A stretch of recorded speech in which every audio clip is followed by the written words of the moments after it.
Commander Elias Voss stepped off the silver starship onto the great plaza of the Zarithi capital. The city stretched around him like a forest of shining towers, tall and smooth, with sharp angles that caught the light of the twin suns. The air smelled strange, a mixture of burning spices and cold metal. Elias looked up. The palace stood before him, enormous and proud. It was carved from black stone, shining with blue veins that pulsed faintly like living veins.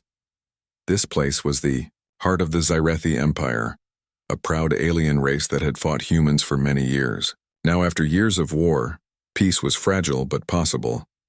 Behind Elias, his small human crew waited anxiously. The humans were far from home, in the middle of enemy space. But Elias was not afraid. He was here for a mission that no one else could do, to represent humanity in an ancient Zarithi ritual that would seal the peace treaty. The crowd parted as the Queen's guards approached. They were tall, nearly twice the height of a human, with greenish skin and eyes like molten gold. Their armor glowed faintly with energy. Elias straightened his back and walked forward. At the palace entrance, the heavy doors opened silently. Inside, a large hall awaited them. The walls were decorated with images of the Queen's ancestors, fierce and noble. At the far end, sitting on a throne of crystal and steel, was Queen Zarentha. The Queen was magnificent. She was taller than any human, with skin smooth as glass and a crown that seemed to float above her head. Her eyes were sharp and cold, but there was a flicker of curiosity when they met Elias's gaze. "Commander Voss," she said in a voice both soft and commanding, "you are far from your homeworld." "Yes, Your Majesty," Elias replied, with respect. "I am honored to stand before you." The court watched silently. This meeting was more than just a diplomatic talk. It was the moment to begin the ancient ritual, the Treaty of Flesh and Fire. The Zarithi had a unique way to seal peace with another species. Their tradition required the royal bloodline to bond with a delegate from the opposing side. This was no ordinary agreement. It was a biological pact, meant to tie their futures together. For centuries, no other species had been able to complete this ritual. Many had tried, but the Queen remained childless, and the peace treaties often failed. Now, Elias was the chosen one. The Queen's advisors had tested many humans, but none had been compatible, until now. Elias was led to a ceremonial chamber deep inside the palace. The air was thick with incense, and the floor was covered in soft, woven mats. Queen Zarentha entered, her step slow but sure. The ritual began with words in the ancient Zarithi tongue. Elias listened carefully, repeating the sounds as best he could. Then, the Queen reached out her hand. Elias took it. A strange energy pulsed between them. It was not painful, but it filled him with a strange warmth. The Queen's eyes closed, and Elias felt her breath slow. When the ritual ended, the Queen opened her eyes. She looked at Elias with a mixture of surprise and something else. "Worry. The bond is strong," she said quietly. "Stronger than any I have felt before." The advisors looked confused. This had never happened. The human DNA had mixed with the Queen's in a way no one thought possible. Elias smiled slightly. He was proud but also nervous. What did this mean? Days passed. The Queen's health was carefully watched. The palace doctors ran tests with strange machines that showed images of her body's changes. The impossible was confirmed.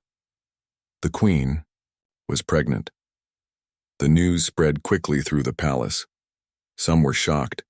Others whispered about the meaning of this event. The Queen was furious, not at Elias but at what the pregnancy meant for her people. In a private room, the Queen confronted Elias. "You do not understand," she said, voice cold. "No human has ever carried the seed of a Zarithi royal before. This breaks our laws, our traditions. It threatens everything we stand for." Elias met her eyes. "I only followed your tradition, Your Majesty. It seems the universe had other plans." She looked away, her expression softening for a moment. "I fear what this child will mean." Will the nobles accept it? Will my people? Elias stepped closer. Maybe it's time to change what your people believe. Maybe the future is not about strength alone, but about unity. The queen studied him silently. For the first time, her anger faltered. But outside the palace walls, the empire stirred. Rumors flew. Nobles spoke of betrayal. The peace treaty seemed fragile once again. Elias knew the road ahead would be dangerous.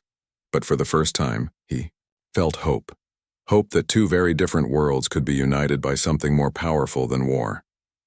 As the twin suns set over the capital, the city glowed with a strange light, a light that promised change.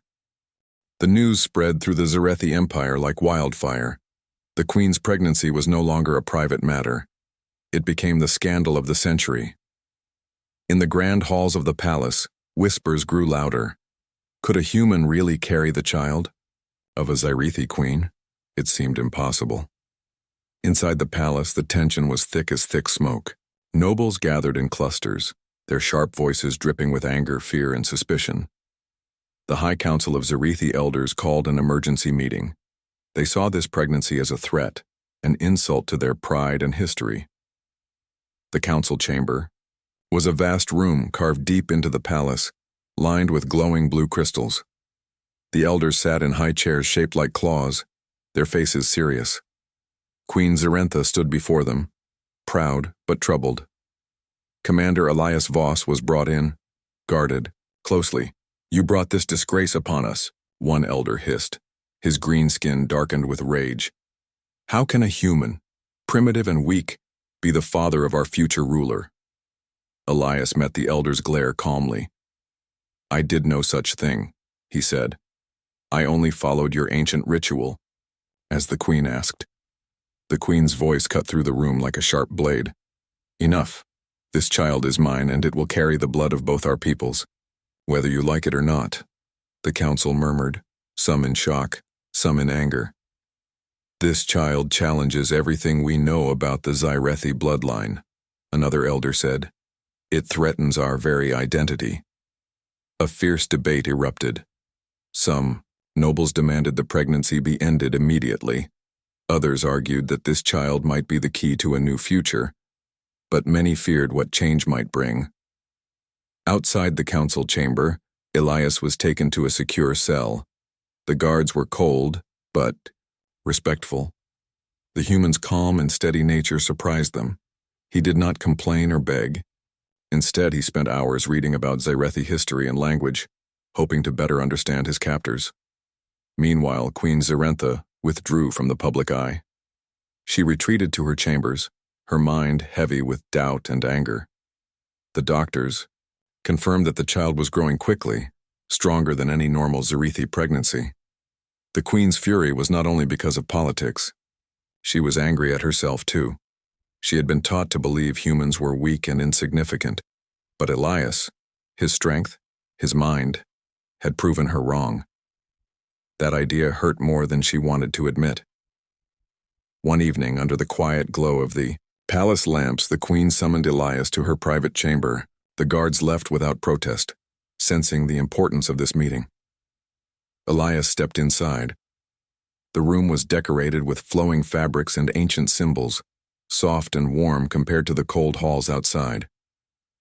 "Why am I here?" Elias asked, voice steady but curious. Zarentha paced slowly, her fingers brushing the edge of a crystal vase. "Because I need to understand you, and this child. They say humans are simple, but you are different." Elias smiled faintly. "We are not so simple, Your Majesty.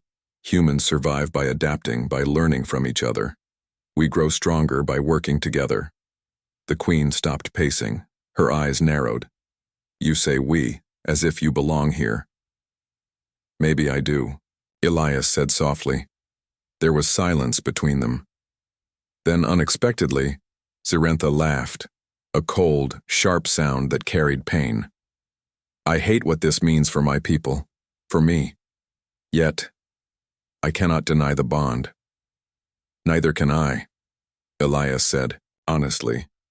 For the first time, the queen allowed herself to lower her guard. She sat beside Elias and spoke quietly about the pressure she felt, the endless expectations to produce a pure heir, to keep her empire strong. Elias listened. He told her stories of Earth, of how people from many different places and cultures came together to build new lives, new futures. You may be the key to something great, Elias said, but you cannot do it alone. Zarentha looked at him, a flicker of hope shining through her anger. Then we will face the storm together. But outside the palace, the storm was growing. Rumors of the pregnancy reached beyond the capital, stirring fear and hatred among the nobles and common citizens alike. Some accused Elias of witchcraft.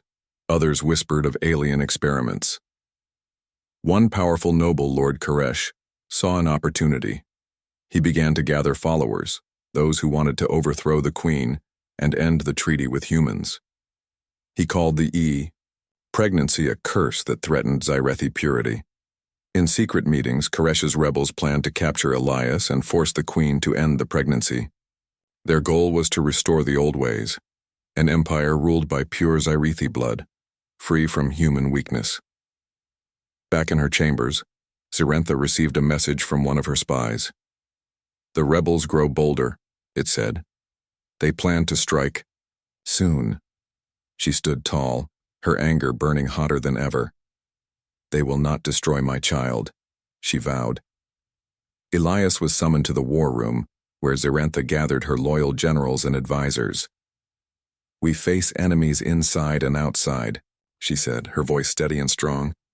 The peace treaty depends on this child and on us. We must protect both. Elias nodded. We are stronger together than apart. The queen looked at him with fierce determination. Then prepare yourself, human. The days ahead will test us all. As the twin suns rose over the capital once more, a new battle was beginning, not just for power but for the future of two worlds. The night air was cold and sharp as Elias sat alone in his small cell. Outside, the palace was alive with shadows, whispers of danger and the sound of footsteps echoing in the halls. He knew the rebels were coming. Lord Koresh had grown bold. His group of nobles and soldiers believed the queen's pregnancy was a threat to the empire's purity. They had decided to act, to end the scandal once and for all. The plan was simple but brutal. During the next council meeting, they would strike. They would capture Elias and the queen, force her to end the pregnancy, or remove her from power. Elias clenched his fists. He did not want to fight, but he knew he might have to, for the queen's safety, and for the child growing inside her. Suddenly the cell door opened. A young guard stepped inside, eyes wide with fear. Commander, Voss, he whispered, the rebels are inside the palace. You must come with me, quickly. Elias stood and followed the guard through twisting corridors. The palace, once a place of quiet power, was now a battlefield. Alarms blared, and distant shouts echoed. They reached the queen's chambers, but the door was smashed open. Inside, chaos. The queen was there, fighting with her personal guards. Her face was fierce, but her eyes held worry. Elias, she called. They want to take me. To end this, to kill the child. Without hesitation, Elias stepped forward. Together, they fought side by side, their movements in sync despite their differences. Elias used his training. Quick, precise, strikes. While the queen wielded an energy blade that hummed with power. They pushed the rebels back, but more soldiers poured into the halls. They had no time to escape the palace openly. We must leave through the secret passages, the queen said urgently. Follow me. The hidden tunnels beneath the palace were narrow and dark, lit only by soft blue crystals embedded in the walls. Elias and Zarentha moved quickly, their breaths heavy but steady. As they ran, the queen spoke quietly. I never thought I would fight beside a human, yet here we are. Elias smiled faintly. Sometimes the strongest alliances are the most unexpected. They emerged far from the palace in the poorer districts of the capital, places where common Zyrethi lived. The people here knew nothing of the rebellion. They looked at the queen and the human with surprise, but also respect. One elder approached the queen. Your Majesty, the people support you. We do not want war, but we will stand with you. Sirentha nodded, feeling a warmth she had not felt in weeks. Thank you. We need allies now more than ever. Elias looked around.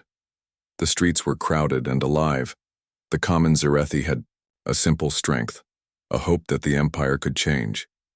But Lord Koresh was not far behind. His soldiers searched the city, hunting for the queen and Elias. The rebels were ruthless. They saw the queen's flight as weakness and moved quickly to crush the rebellion. Days passed in a tense standoff. Elias and Sirentha hid among the people, gathering loyalists and preparing for the coming battle. During quiet moments, the queen confided in Elias, "This child will change everything, but I fear what will happen if we lose." Elias placed a hand on her shoulder. "We will not lose. We fight not just for ourselves, but for a future where our two worlds can live in peace." One evening, Elias noticed a strange glow under the queen's skin. The child was growing fast, stronger than anyone had expected. "We must protect this child," Elias said firmly. Sirentha looked at him, her eyes shining with hope and fear. "This child is the future of the Zarethi and of humanity." Their bond grew stronger with each day. The queen's anger softened, replaced by a quiet determination. Elias was no longer just a human diplomat. He was her partner, her protector. But Lord Koresh's forces were closing in. The final battle for the soul of the empire, was near. The city was tense. The streets were silent, but the air was heavy with the threat of war. Loyalists to Queen Sirentha and Lord Koresh's rebels faced each other in the shadow of the towering palace. What once was a home of peace had become a battlefield of wills. Elias stood beside the queen on a high balcony overlooking the city. The twin suns were setting, casting an orange-red glow that looked like fire burning in the sky. "Are you ready?" Elias asked, his voice calm but serious. Sirentha nodded, her eyes sharp and fierce. "I will fight for my child, for the future of both our peoples." The rebels had grown in number. They were well-armed and determined to take the throne by force. Lord Koresh wanted to end the queen's reign and the treaty with humans. Inside the palace, the loyalists prepared their defenses. The halls echoed with the sounds of metal weapons being readied and warriors sharing last words of courage. Elias moved through the rooms, encouraging the soldiers. Many were Zarethi, but some were humans sent as envoys and protectors. They all looked to him for hope. Suddenly, a loud explosion shook the palace walls. The rebels had begun their attack. The first wave of battle crashed against the palace gates. Energy shields flared as soldiers fired powerful weapons. The air was filled with flashes of light and the sharp sounds of combat. Elias fought alongside Sirentha. Their movements were perfectly coordinated. The queen's energy blade sliced through enemy soldiers while Elias used his tactical skills to lead the defense. The battle raged for hours. The rebels were fierce, but the loyalists held their ground. In the midst of the fighting, Sirentha felt a sudden pain in her abdomen. She staggered, clutching her side. Elias rushed to her side. "Your Majesty," he said, alarmed. "It's the child," she said, breathless. "It's growing fast." Elias looked into her eyes. He knew the child was special, more than anyone could understand. "Hold on," he said. "We will protect you." The battle grew more intense. Lord Koresh himself appeared on the battlefield, a towering figure clad in dark armor. He led the rebels with ruthless determination. Elias faced him across the field. "Koresh," Elias shouted, "this war will destroy us all. Stop this madness." Koresh sneered. "The child is a threat, the queen's weakness. We will end this, now." The two men clashed, fighting with skill and fury. Their battle was fierce, but Elias's training and quick thinking gave him the edge. With a final strike, Elias disarmed Koresh, forcing him to retreat. The loyalists cheered, but the fight was not over. Sirentha stood tall despite the pain. "This war is not just about power," she said loudly. "It is about the future. Our child will be the symbol of unity between humans and Zarethi." Her words inspired the soldiers. They fought harder, pushing back the rebels. As the sun disappeared below the horizon, the battle ended. The rebels were defeated, scattered across the city, but the cost was high. Many lives were lost on both sides. In the quiet after the storm, Zirentha and Elias stood together. The queen's strength was fading, but her spirit was unbroken. The palace doctors confirmed what Elias already knew. The child inside the queen was developing at an extraordinary rate. This was no ordinary birth. "We must prepare," Elias said. "The child will be born soon." Zirentha nodded. "And when it is born, the empire will have to change. There is no turning back." In the days that followed, peace returned slowly. The people of the capital looked to their queen with new respect. Many were ready to accept the child, a new hope for a united future. Elias and Zirentha met often, in private. They talked about the future, about raising a child who was both human and Zirithi, who could bring two worlds together. "This child is a miracle," Zirentha said softly, "but also a challenge." Elias smiled gently. "We will face it together." The queen's anger had faded, replaced by hope and determination. The bond between her and Elias had grown into something deeper than alliance. It was trust and respect.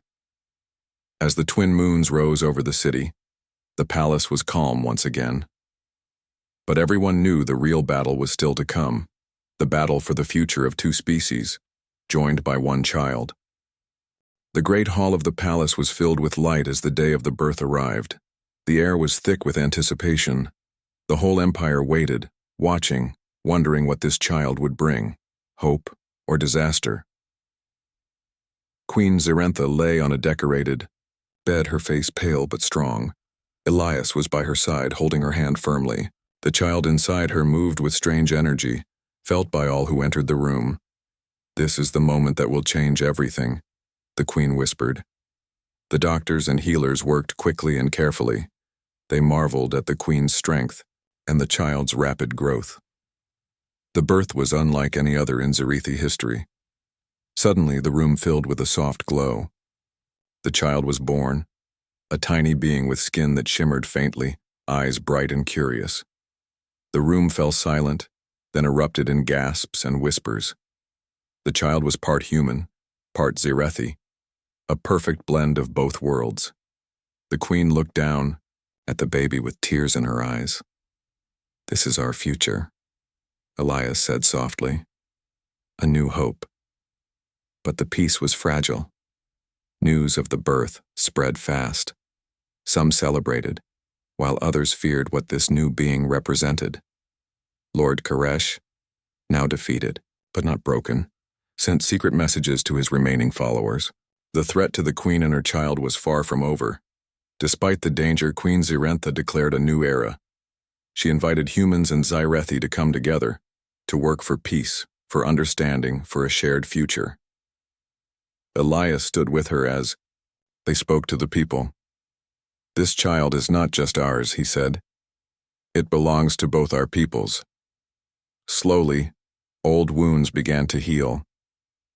Trade and culture exchanged between humans and Zirithi grew stronger.